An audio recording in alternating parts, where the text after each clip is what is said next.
अच्छे सदस्यों के लिए वर्कशॉप का आयोजन होने जा रहा है और इस वक्त आपको हम सीधे लिए चलते हैं राजस्थान विधानसभा, जहां पर मौजूद हैं उपराष्ट्रपति जगदीप धनखड़ और मुख्यमंत्री भजनलाल शर्मा समेत, और यहां पर उप मुख्यमंत्री डॉक्टर प्रेमचंद बैरवा भी मौजूद हैं इस वक्त। भजनलाल शर्मा क्या कह रहे हैं, सुनिए।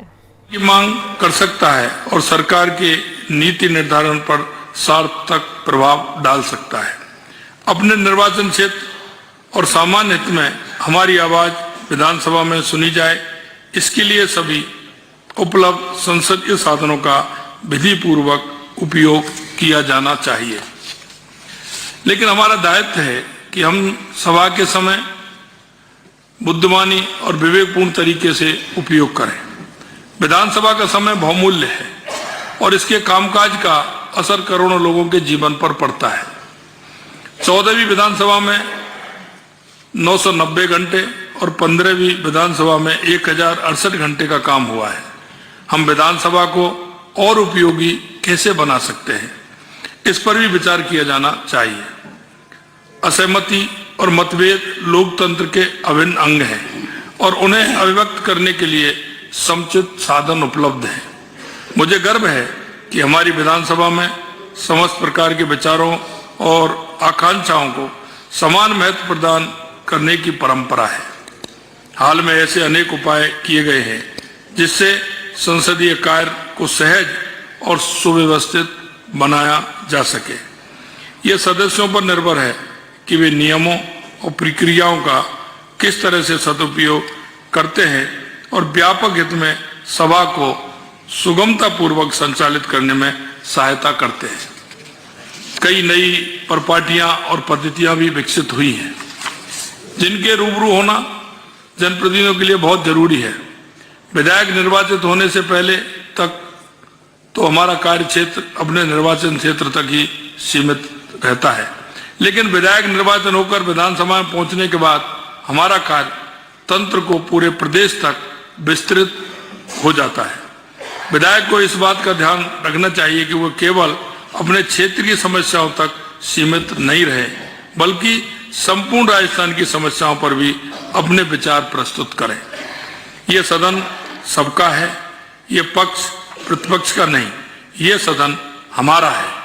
ये सदन एक ऐसा मंच है जहां जनता की अपेक्षाओं को प्रभावी ढंग से उठाकर अपनी भूमिका अदा कर सकते हैं। आज के इस प्रबोधन कार्यक्रम से हमें कई नई बातें सीखने को मिलेंगी, जिन्हें हम अपनाकर विधायक के रूप में अपने कर्तव्यों का निर्वहन करेंगे। अंत में मैं आप सभी का बहुत बहुत स्वागत और अभिनंदन करता हूं। मकर संक्रांति की आपको बहुत बहुत शुभकामनाएं देता हूं। नमस्कार। धन्यवाद माननीय मुख्यमंत्री महोदय, बहुत बहुत आभार। हम अभिभूत हैं, हर्षित हैं कि हमारे प्रदेश के गौरव माननीय उपराष्ट्रपति भारत गणराज्य श्री जगदीप धनखड़ जी प्रबोधन कार्यक्रम के उद्घाटन समारोह में हमें अपना सानिध्य प्रदान कर रहे हैं। बहुआयामी व्यक्तित्व के धनी माननीय जगदीप धनखड़ जी प्रख्यात विधिवेता रहे हैं। आप 10वीं राजस्थान विधानसभा के प्रतिष्ठित सदस्य भी रहे हैं। आप 30 जुलाई 2019 से 18 जुलाई 2022 तक पश्चिम बंगाल के राज्यपाल भी रहे हैं। वर्तमान में 22 अगस्त 2022 से आप भारतीय गणराज्य के 14वें उपराष्ट्रपति हैं। आप मुखर अभिव्यक्ति के लिए प्रतिष्ठित हैं। आपके विशाल, विराट, विनम्र व हृदय स्पर्शी व्यक्तित्व को सादर नमन करते हुए आपसे विनम्र अनुरोध, अपने उद्बोधन मार्गदर्शन से हमारा ज्ञान वर्धन करने की कृपा करें। माननीय उपराष्ट्रपति महोदय।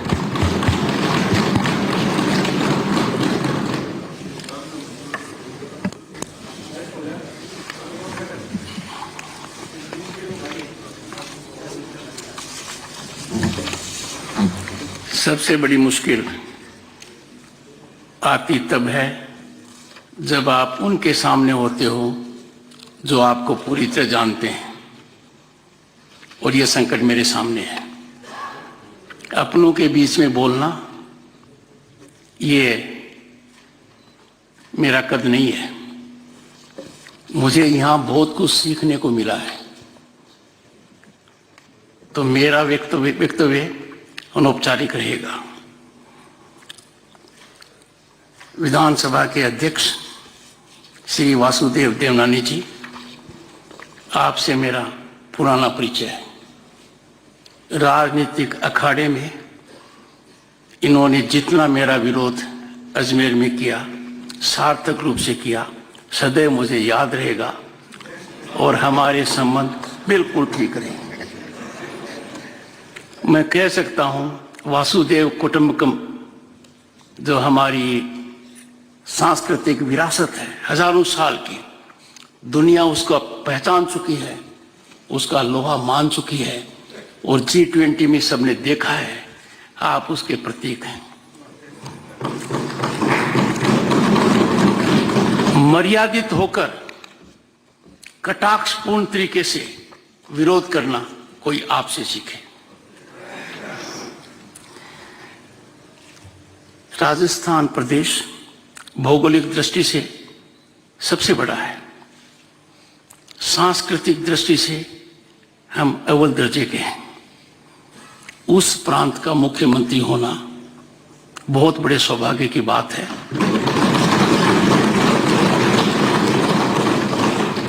और यह सौभाग्य जिस तरीके से मिला है माननीय भजनलाल जी को,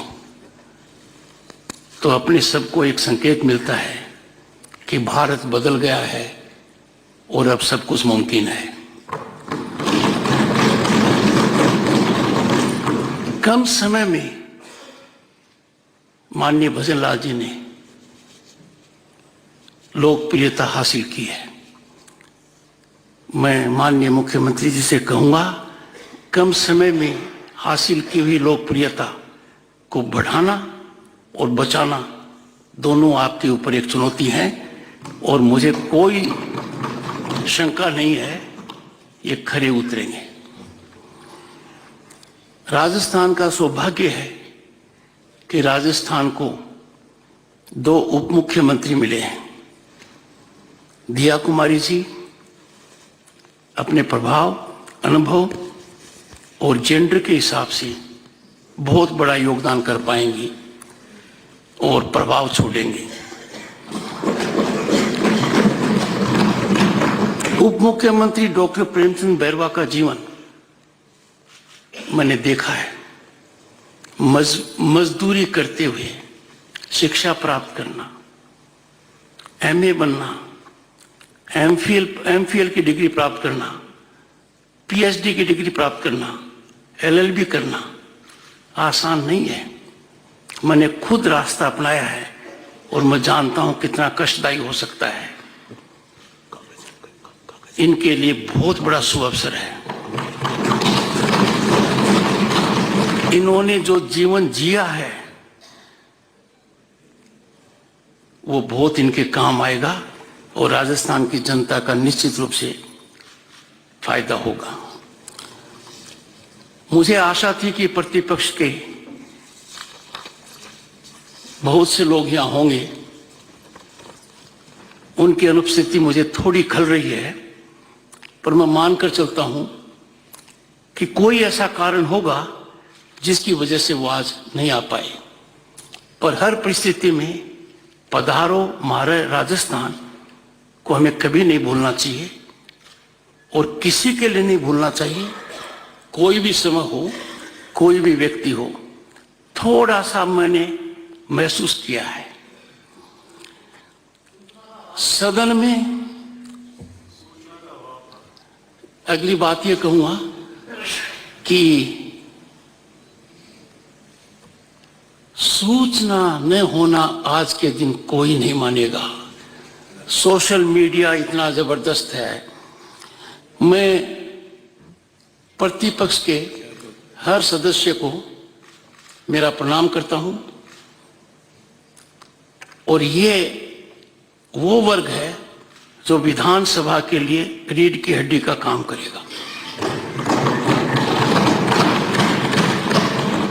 उपराष्ट्रपति की वजह से मैं लोकसभा का स्पीकर नहीं हूं, राज्यसभा का हूं, पर राजस्थान का परम सौभाग्य है कि ओम बिरला जी वहां हैं। हम दोनों में विचार मंथन होता रहता है। उनसे मैंने ज्ञान प्राप्त किया और एक ही बात कही, जब कुर्सी पर बैठो तो सबसे पहले बाईं तरफ देखो। मैंने कहा क्यों? उन्होंने कहा भगवान ने शरीर का निर्माण किया है और दिल बाईं तरफ होता है, सत्ता पक्ष दाहिनी तरफ होता है। मैंने सदैव इसका पालन किया है। जब थोड़ी सी बात कही गई तो मैं ये कह दूं कि सदन में हल्का फुल्का आचरण होना चाहिए, मजाक होनी चाहिए, हास्य होना चाहिए, सटायर होना चाहिए, इंटेलेक्ट होना चाहिए। जब ये बात मैंने राज्यसभा में कही तो माननीय खड़गे जी ने कहा, मोहब्बत हमसे और शादी उनसे, ये खड़गे जी ने कहा। जब दोबारा मैंने खड़गे जी को कहा कि आप तो मेरे दिल में हो, उन्होंने कहा कैसा विरोधाभास है, आप सदैव कहते रहते हो कि आपके दिल में तो डॉक्टर सुदेश धनखड़ है, तो हम कहां रह सकते हैं। प्रतिभा की कोई कमी नहीं है, पक्ष हो या विपक्ष हो, दोनों तरफ पूर्व मुख्यमंत्री होंगे, अनुभवी नेता होंगे, पर सदन एक परिवार की तरह चलेगा तो राज्य का बहुत बड़ा भला होगा। सत्ता पक्ष को हमेशा यह ध्यान रखना पड़ेगा कि सामने वाला विरोधी नहीं है, सामने वाला जो बात कहता है वो जनहित की है। और ऐसा संकेत मुझे माननीय मुख्यमंत्री जी के भाषण में अभी मिला है। अध्यक्ष महोदय ने आचरण के बारे में बहुत कुछ कहा है, तो जो बातें मैं कहना चाहता था वो आप दोनों कह चुके हैं। तो मैंने सोचा मुझे बीच का रास्ता अपनाना चाहिए। मैं जहां भी जाता हूं खास तौर से एक बात का ध्यान रखता हूं कि कोई राज्यसभा का सदस्य हो तो उसको नजरअंदाज नहीं करना चाहिए, वरना मुझे काफी पीड़ा का सामना पड़ सकता है। घनश्याम तिवारी जी आपके अनुभवी सदस्य रह चुके हैं, मंत्री रह चुके हैं और कम समय में राज्यसभा में बहुत बड़ी छाप छोड़ी है। उनकी उपस्थिति लोकसभा से डॉक्टर सतपाल सिंह जी के उद्बोधन का आपको फायदा मिलेगा। चूरू के सांसद श्री राहुल कसवां जी भी यहां उपस्थित हैं। I recognise his presence also. पर जब मैं दोनों तरफ देखता हूं और जब आंख मिलाता हूं, सीधा हम साथ थे, हम साथ हैं। मेरा आशय भाटी जी से भी है। जब इधर देखता हूं तो डॉक्टर किरोड़ी मीना जी कुछ समय पहले हमारे सदस्य थे राज्यसभा में, मेरे कक्ष में आए, बोले मैं इस्तीफा देना चाहता हूं। मैंने इस्तीफा स्वीकार कर लिया। बोले सदन में कुछ बोलना चाहूंगा। मैं कुछ नहीं बोला। ये सदन में गए, सभापति महोदय, मैंने कहा माननीय किरोड़ी मीना जी, मैंने सदस्य नहीं कहा, आप इस सभा के अंग नहीं हैं, आप यहां आप कुछ नहीं बोल सकते, इनको झटका लगा होगा। पर मैंने नियमों का पालन किया। ये देवनानी जी आपके सामने यहां करेंगे। इस मौके पर मैं डॉक्टर सीपी जोशी जी का अभिनंदन करना चाहूंगा। वो साधुवाद के पात्र हैं। अध्यक्ष रहते हुए उन्होंने राजनीति से ऊपर उठकर इस सदन में कार्यक्रम आयोजित किए। पश्चिम बंगाल के राज्यपाल की हैसियत से उन्होंने मुझे यहां बुलाया। फर्क सिर्फ इतना था, तब उपस्थिति ज्यादा प्रभावी थी। उपराष्ट्रपति की हैसियत से भी उन्होंने मुझे बुलाया। और अंतर्राष्ट्रीय स्तर का जब कार्यक्रम हुआ तो उदयपुर में मुझे बुलाया उन्होंने। मैंने हर बार उनको एक ही बात कही, विधानसभा का अध्यक्ष किसी दल से जुड़ा हुआ नहीं है। विधानसभा का अध्यक्ष का पहला कर्तव्य है कि वो प्रतिपक्ष का संरक्षण करे। कुछ ऐसा वातावरण बन जाता है जब हमें कठोर निर्णय लेने पड़ते हैं। पर कहते हैं न कि खीर कितनी अच्छी है खाने से पता चलती है, और यही कारण है कि पश्चिम बंगाल के जो बहुत बड़ा प्रांत है, सांस्कृतिक राजधानी देश की कही जा सकती है, वहां की मुख्यमंत्री श्री ममता बनर्जी ने उपराष्ट्रपति के चुनाव में मेरा विरोध नहीं किया। तब मैंने ये बात यहां कही तो उस समय के मुख्यमंत्री अशोक गहलोत जी ने कहा कि जादूगर तो मैं हूं, आपने कौन सी जादूगरी ममता पर की थी? आप यदि अगर अपने कर्तव्य पर रहेंगे तो आखिर में नतीजा कभी खराब नहीं होगा। आज हम बहुत कठिन दौर से गुजर रहे हैं और भारत इतना बदल गया है, इतना बदल गया है राजनीतिक दृष्टि से, सामाजिक दृष्टि से, आर्थिक दृष्टि से, और विश्व में वो नाम हो गया है कि अब हम किसी देश के मोहताज नहीं है। दुनिया की 5वीं महाशक्ति होना अर्थव्यवस्था में छोटा काम नहीं है। मैंने खुद देखा है, झेला है।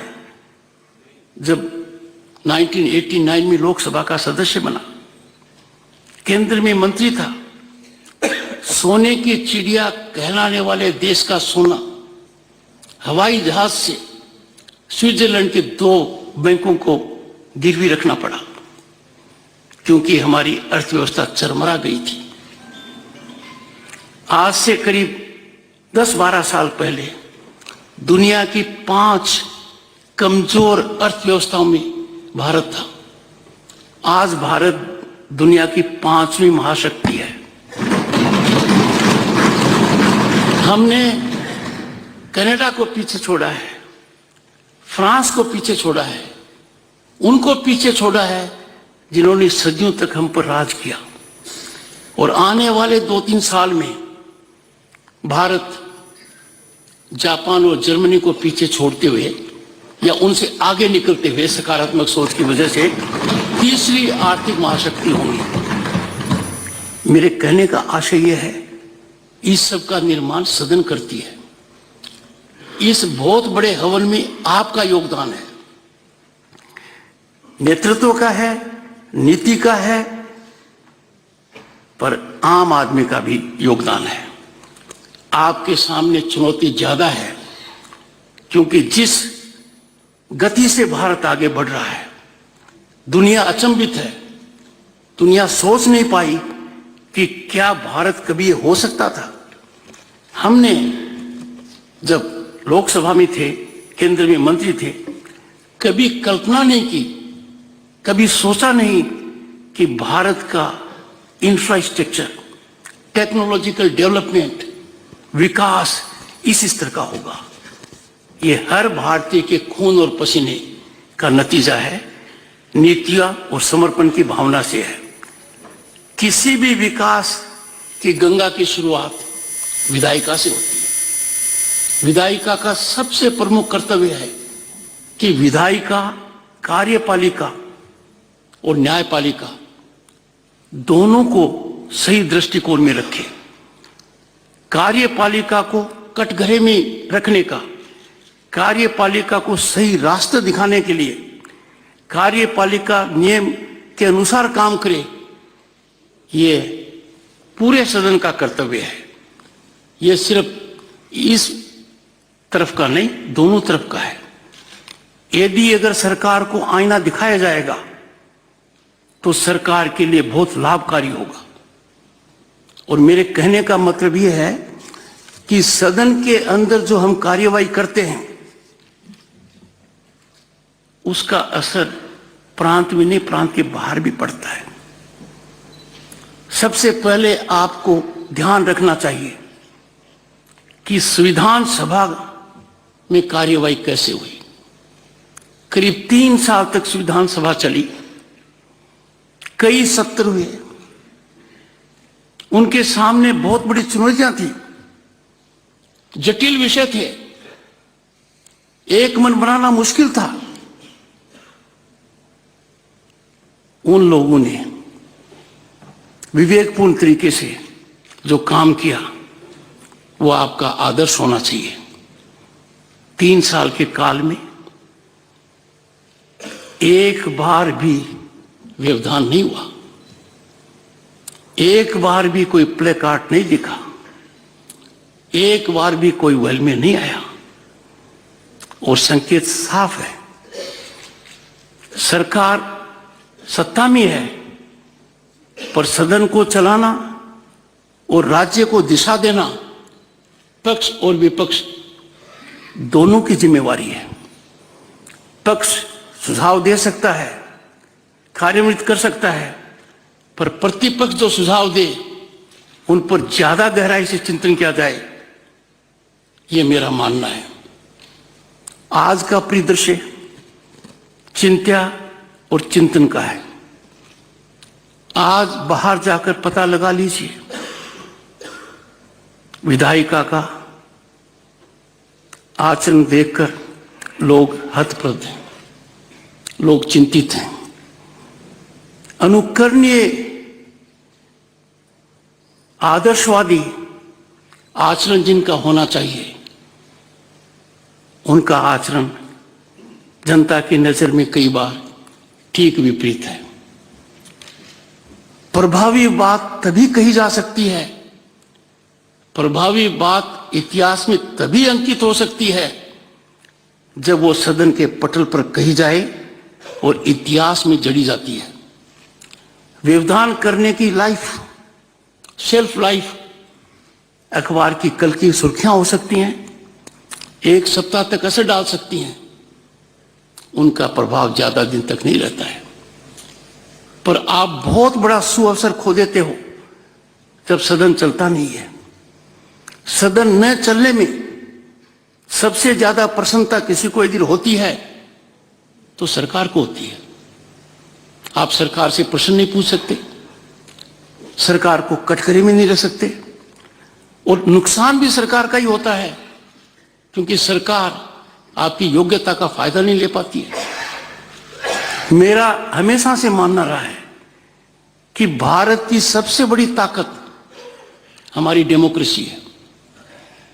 भारत को देखिए दुनिया की नजर में, we are home to 1/6 of humanity. हमारी डेमोक्रेसी सबसे पुरानी है, सबसे प्रभावी है। यहां सत्ता परिवर्तन के अंदर कुछ नहीं होता, यह एक तरीका है जो तय कर देता है। अन्य जगह ऐसा नहीं है, दुनिया के विकसित देशों में ऐसा नहीं है। जो देश अपने आप को सबसे ज्यादा विकसित मानता है वहां भी सत्ता परिवर्तन आसानी से नहीं होता है, अपने यहां होता है।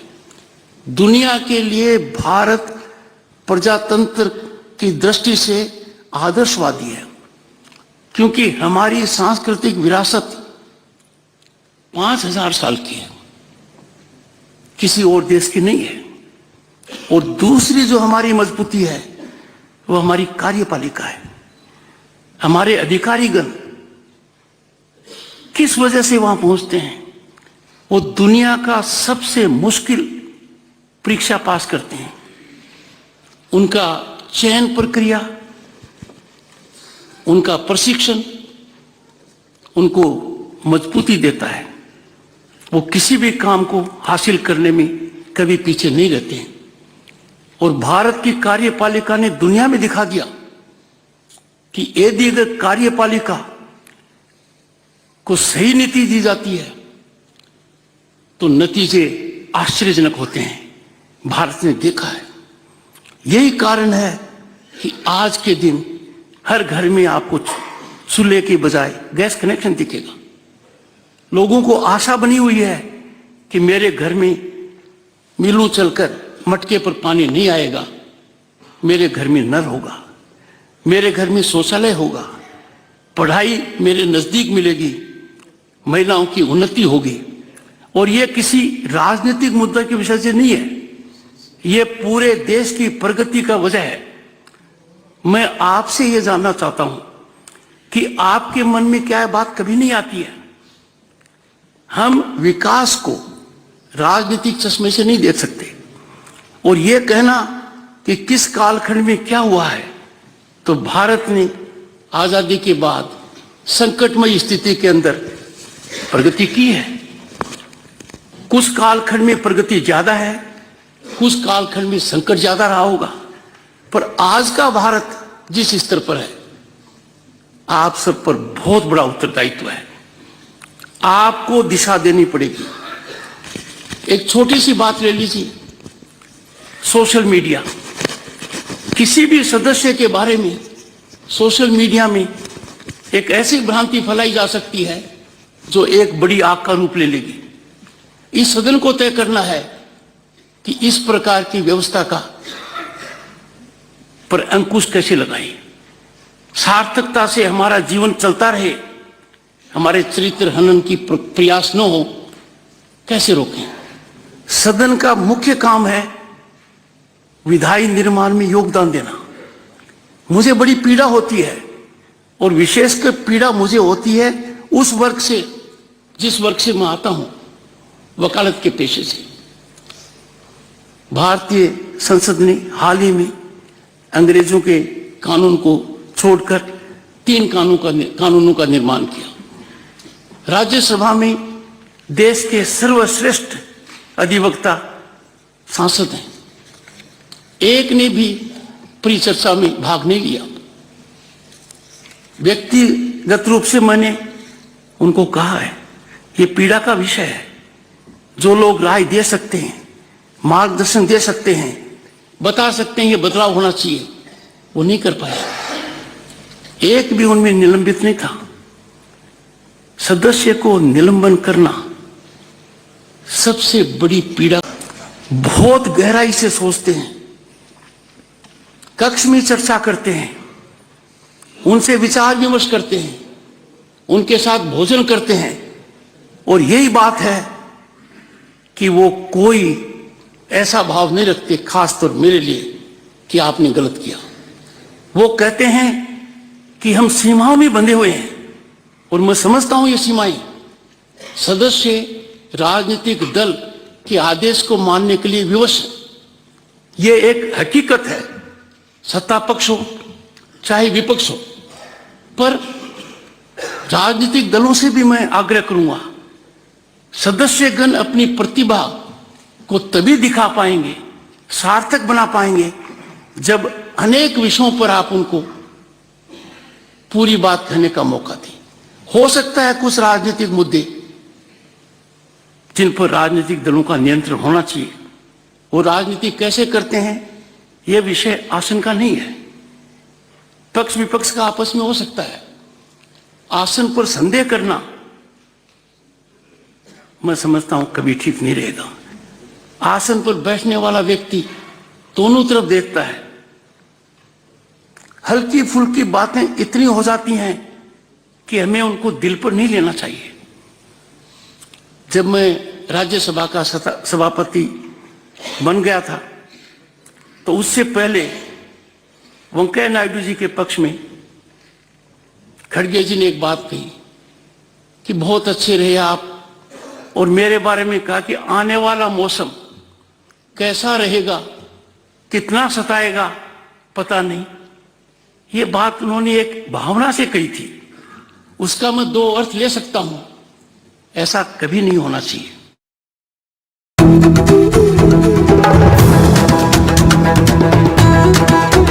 ये है एनडीटीवी और आप देख रहे हैं एनडीटीवी राजस्थान।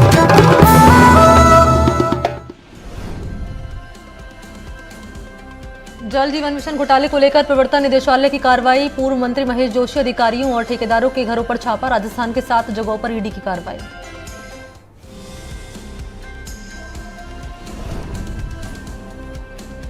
उपराष्ट्रपति जगदीप धनखड़ का जयपुर दौरा। राजस्थान विधानसभा के नवनिर्वाचित सदस्यों के लिए ओरिएंटेशन कार्यक्रम का किया उद्घाटन।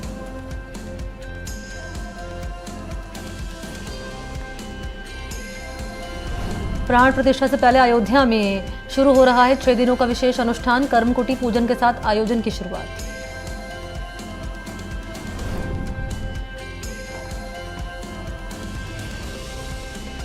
राजस्थान समेत उत्तर भारत के कई राज्यों में कोहरे और कड़ाके की ठंड। सिरोही का तापमान -2 डिग्री तक पहुंचा। कोहरे के चलते जनजीवन प्रभावित।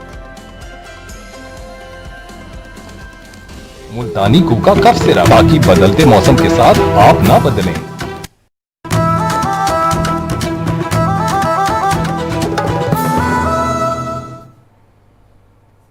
नमस्कार, एनडीटीवी राजस्थान देख रहे हैं आप। मैं हूं आपके साथ मनीष शर्मा। क्योंकि राजस्थान के नवनिर्वाचित सदस्यों के लिए वर्कशॉप का आयोजन होने जा रहा है और इस बीच आपको लिए चलते हैं राजस्थान विधानसभा, जहां पर मौजूद हैं उपराष्ट्रपति जगदीप धनखड़। संबोधित कर रहे हैं, क्या कह रहे हैं सुनिए। भारतीयता हमारी पहचान है, भारतीय होना हमारा गर्व है। कोई ऐसे भारत ने काम नहीं किया है कि विश्व में हम सर ऊंचा न उठाएं। और जब दुनिया के लोग हमारी प्रशंसा कर रहे हैं, और वो लोग प्रशंसा कर रहे हैं जिन्होंने पहले कभी नहीं किया, इसका मतलब यह नहीं कि पहले भारत प्रगति के पथ पर नहीं था। हम जहां से शुरू हुए अंग्रेजों की गुलामी के बाद, उठने में समय लगता है, स्पीड पकड़ने में समय लगता है, पर आज का भारत स्पीड पकड़ चुका है। चंद्रयान 3 संकेत देता है कि भारत ने इतनी प्रगति की है कि चांद के उस भाग पर, जिस भाग पर आज तक दुनिया का कोई देश नहीं जा पाया, चंद्रयान 3 पहुंचा। भारत दुनिया का पहला देश बना है जिसने चंद्रयान के ऊपर तिरंगा पॉइंट बना दिया, शिव शक्ति पॉइंट बना दिया। ये हम सबके लिए हर्ष का विषय है और ये सबकी मेहनत की वजह से है। किसान हो, मजदूर हो, कर्मचारी हो, नेता हो, प्रतिपक्ष में हो, सत्ता पक्ष में हो, सब ने इस हवन के अंदर अपनी आहुति दी है।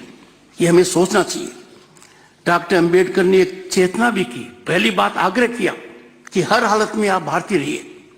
चेतना दी उन्होंने, मैं कोट कर रहा हूं, जब तक हम संसद में, विधायिका में अपनी जिम्मेदारियों का एहसास नहीं करते और लोगों के कल्याण और अच्छे का ध्यान रखने का काम नहीं उठाते, मेरे मन में जरा भी संदेह नहीं है कि संसद का जनता द्वारा भारी तिरस्कार के साथ व्यवहार किया जाएगा। अनकोट। जितने आंदोलन होते हैं, लोग सड़क पर आते हैं, उसका एक कारण है कि जो लोग सड़क पर चर्चा करते हैं वो चर्चा सदन में नहीं हो रही है।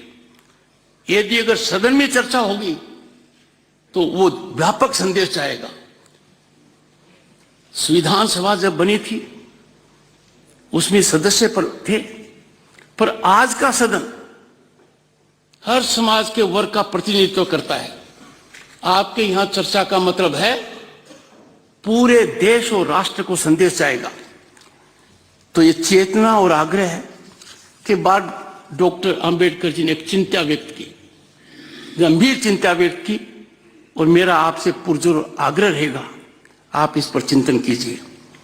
और उन्होंने कहा, आई कोट, ऐसा नहीं है कि भारत कभी स्वतंत्र देश नहीं था। मतलब अंग्रेज आए, पहले और भी लोग आए, पर कभी वो कालखंड था कि हम स्वतंत्र थे। तो ऐसा नहीं कि भारत कभी स्वतंत्र देश नहीं था। मुद्दा यह है कि एक बार उसने अपनी स्वतंत्रता खो दी थी। अब चिंता क्या है उनकी, क्या वह इसे दोबारा खो देगी? मुझे सबसे ज्यादा परेशान करने वाली बात यह है कि न केवल भारत ने पहले एक बार अपनी आजादी खोई है, बल्कि उसने इसे अपने ही कुछ लोगों की बेवफाई और विश्वासघात से खो दिया है। क्या इतिहास खुद को दोहराएगा? यह उन्होंने बहुत बड़ी चिंता व्यक्त की है। मेरा आपसे आग्रह होगा, हर भारतीय राष्ट्रवाद में विश्वास करता है, हर भारतीय की निष्ठा 100% है, पर कुछ लोग जो भ्रमित हैं वो किधर से भी आ सकते हैं। उनकी विचारधारा को कुंठित करना इस विधानसभा का बहुत बड़ा दायित्व है और एक मत से विधानसभा उनको कुंठित कर सकती है ताकि भारत की प्रगति में किसी प्रकार का कोई अवरोध नहीं आए।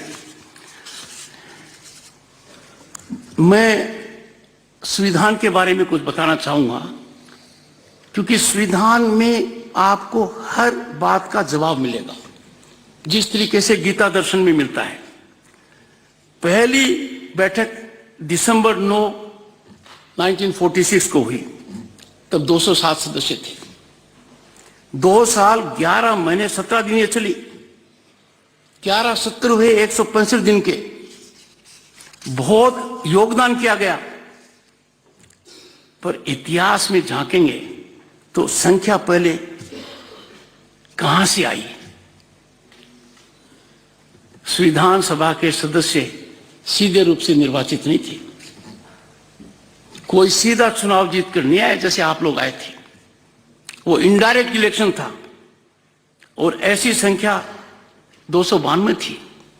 93 लोग वो थे जो राजा महाराजों के प्रतिनिधि बने थे, और 4 वो थे जिनमें एक राजस्थान अजमेर के थे, जिनको हम कहते हैं chief commissioner provinces. Mukut Bihari लाल भार्गव यहां से थे। उन सदस्यों के यदि नाम देखेंगे तो राजस्थान के मुख्यमंत्री उनमें से बने हैं, केंद्र के अंदर सबसे पहले कैबिनेट मंत्री बने हैं। उनका क्या योगदान रहा, आपको बहुत तरीके से ध्यान देना चाहिए। एक बार जब आप पढ़ेंगे तो मेरे मन में कोई शंका नहीं है, आप प्रेरित होंगे, आपका योगदान गुणात्मक होगा, जनता को सही संदेश देने वाला होगा। संविधान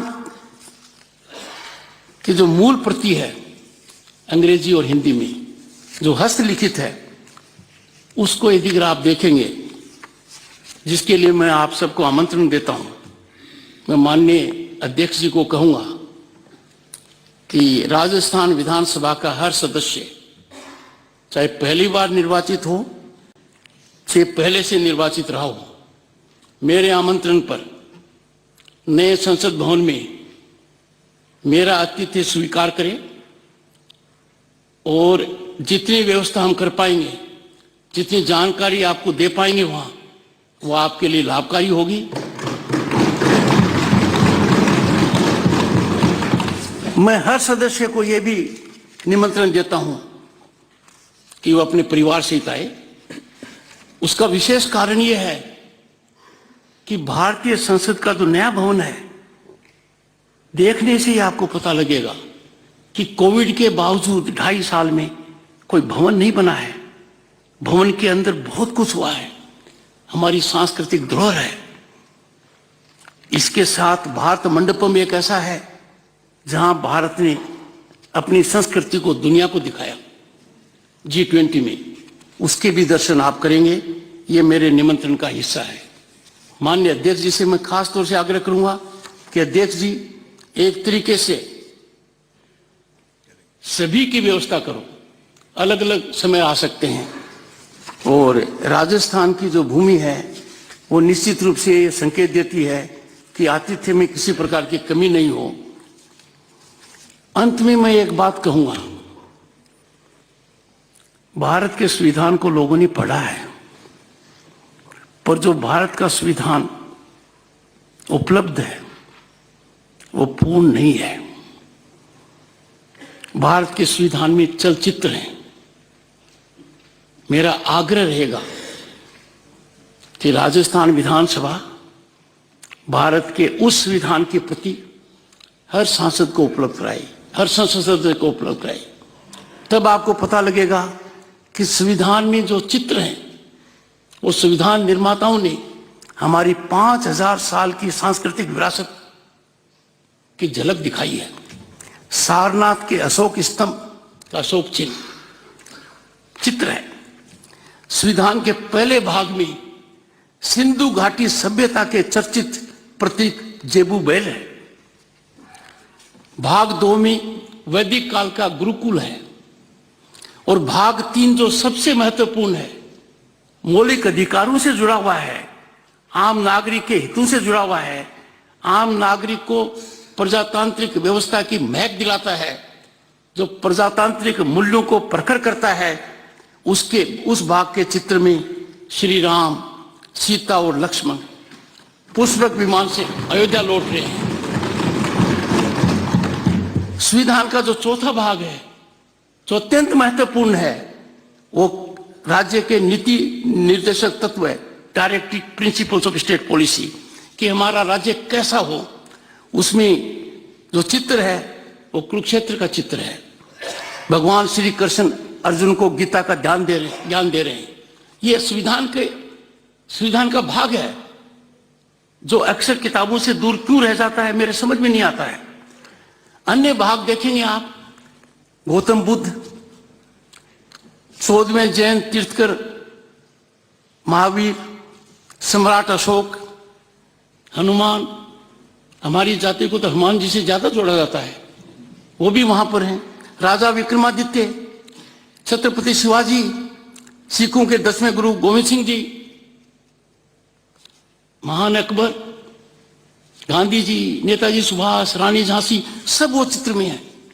उनका जब आप सिलसिलेवार से देखोगे तो आपका मन करेगा कि उनका स्थान वह कैसे आया, संविधान सभा के सदस्यों ने कितना ध्यान दिया।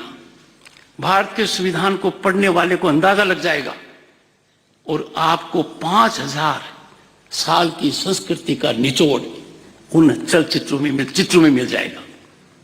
मेरा आपसे यह आग्रह है कि यह मौका आपको सिर्फ राज्य को दिशा देने का नहीं है, देश को दिशा देने का है। आपकी कमेटियां जो हैं, समितियां हैं, उन समितियों को यदि आप गहराई से देखेंगे दूरगामी परिणाम होंगे। मैं बात को खत्म करते हुए अंत में एक अनुरोध करूंगा। ये समस्या मेरे पास बहुत आई है। राज्यसभा के सभापति की हैसियत से अनुभवी सांसद अधिकारियों के बारे में शिकायत करते हैं। मैंने इसका गहन अध्ययन किया है और मैं इस निष्कर्ष पर पहुंचा हूं कि हो सकता है कोई बहुत विशेष परिस्थिति हो कि किसी माननीय सदस्य को अधिकारी के बारे में कुछ कहने का मौका मिले, पर अधिकारी सत्ता पक्ष के अंग नहीं है, वो आपके भी अंग है। सत्ता पक्ष के सांसद सदस्य भी शिकायत करते रहे मेरे को, दोनों तरफ के। मैं बुलाकर उनसे विचार करता हूं, समझाता हूं कि अधिकारी से काम लेना, अधिकारी का उत्तरदायित्व है कि वो प्रजातांत्रिक व्यवस्था में प्रतिनिधि को पूरा सम्मान दे, पर दोनों तरफ अहंकार नहीं होना चाहिए। अधिकारियों से संपूर्ण विश्वास प्राप्त करना भी जनप्रतिनिधि का काम है। जनप्रतिनिधि और अधिकारी दोनों साथ में चले, प्रगति का रास्ता प्रशस्त होगा। आपके पास अधिकार हैं, कहीं कोई बात हो तो बातचीत का माध्यम सबसे पहले होना चाहिए। यही मैं सदन के लिए कहता रहा हूं। हमारी पार्लियामेंट्री डेमोक्रेसी का सिद्धांत क्या है? Dialogue, debate, discussion, deliberation. हमारी प्रजातांत्रिक व्यवस्था का सिद्धांत डिस्टर्बेंस और डिस्ट्रप्शन नहीं हो सकता। इसी तरीके से विधायिका का जो संबंध कार्यपालिका से है वो भी सौहार्दपूर्ण होना चाहिए। मुझे आपने मौका दिया, सदा याद रखूंगा। मेरे निमंत्रण को गंभीरता से लीजिए, समय अवधि में पालन कीजिए। जब भी प्रतिपक्ष के नेता का निर्वाचन हो जाएगा, मैं स्वयं उनसे बात करूंगा और उनसे अनुरोध करूंगा कि वो मेरे निमंत्रण को आप सब तक पहुंचा दें। अध्यक्ष महोदय जी सब तक पहुंचा देंगे, माननीय मुख्यमंत्री जी भी सब तक पहुंचा देंगे, क्योंकि ये मुख्यमंत्री सत्ता पक्ष के नहीं है, विपक्ष के नहीं है, पूरे प्रदेश के हैं। आप सबको बहुत बहुत शुभकामनाएं। आपका जीवन मंगलमयी हो और देश की प्रगति में आपका निरंतर सहयोग होता रहे। बहुत बहुत धन्यवाद। नमस्कार। धन्यवाद माननीय उपराष्ट्रपति महोदय, बहुत बहुत आभार। आपके आत्मीय, स्नेहल और ज्ञानवर्धक उद्बोधन से हम लाभान्वित हुए। आपका पुनः आभार। माननीय उपराष्ट्रपति महोदय के सानिध्य व आशीर्वचनों से प्रारंभ हुआ नवनिर्वाचित माननीय सदस्यों के उपयोगार्थ आज का प्रबोधन कार्यक्रम निरंतर जारी रहेगा, लेकिन माननीय उपराष्ट्रपति महोदय हमसे विदा ले रहे हैं। आज के समारोह की मधुर स्मृतियां आपके हृदय में चिरस्थायी रहें, इस हेतु हम आपको स्मृति चिन्ह भेंट करना चाहते हैं।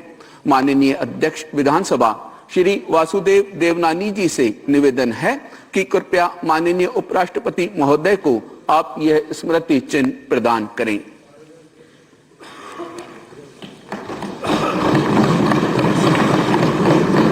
बहुत बहुत धन्यवाद माननीय अध्यक्ष महोदय।